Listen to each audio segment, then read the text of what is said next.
ஐயா நம்மாழ்வார் சொல்லுவாங்க, உலகத்தில் எவ்வளோ அயோக்கியத்தனங்கள் அநீதிகள் நடந்தாலும் அதோடைய வேர் தேடி போனோம்னா அது வந்து அமெரிக்காவில் போய் நிற்கும்.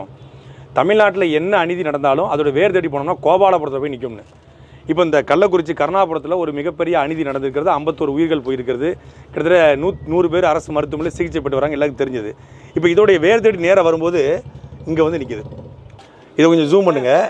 தமிழ்நாட்டில் நடக்கக்கூடிய ஒட்டுமொத்தமான அநீதிகளுக்குமான காரணம் இந்த ஒரு ஆள் தான். இவருடைய நிர்வாக சீர்கேடு தான் இந்த கள்ளக்குறிச்சியில் கருணாபுரத்தில் வந்து அந்த ஊர் பேரும் பொருந்தது. கருணாபுரம், கருணாநிதி மகன், கள்ளக்குறிச்சி, சாராய வியாபாரி ஸ்டாலின். சாராய வியாபாரி ஸ்டாலின் சொன்னால் எந்த விதமான தப்பும் கிடையாது. இந்த கள்ளச்சாராயத்தை விற்ற இந்த கண்ணுக்குட்டிக்கும் சாராயத்தை விற்கிற ஸ்டாலினுக்கும் எந்த வித்தியாசமும் இல்லை. இந்த கண்ணுக்குட்டி அவர் வீட்டில் உட்காந்து சாராயம் விற்காரு. இந்த சாராய வியாபாரி நாட்டில் சாராயம் விற்காரு. இவர் பச்சை கலர் போர்டில் சாராயம் விற்காரு. இவர் மரத்துக்கு கீழே உட்காந்து சாராயம் விற்காரு. அவர் சாராயம் விற்கிற இடத்த நம்ம பார்த்தோம். ஒரு டேபிளுக்கு ஒரு மண் மூட்டையை போட்டு சாராயம் விற்காரு.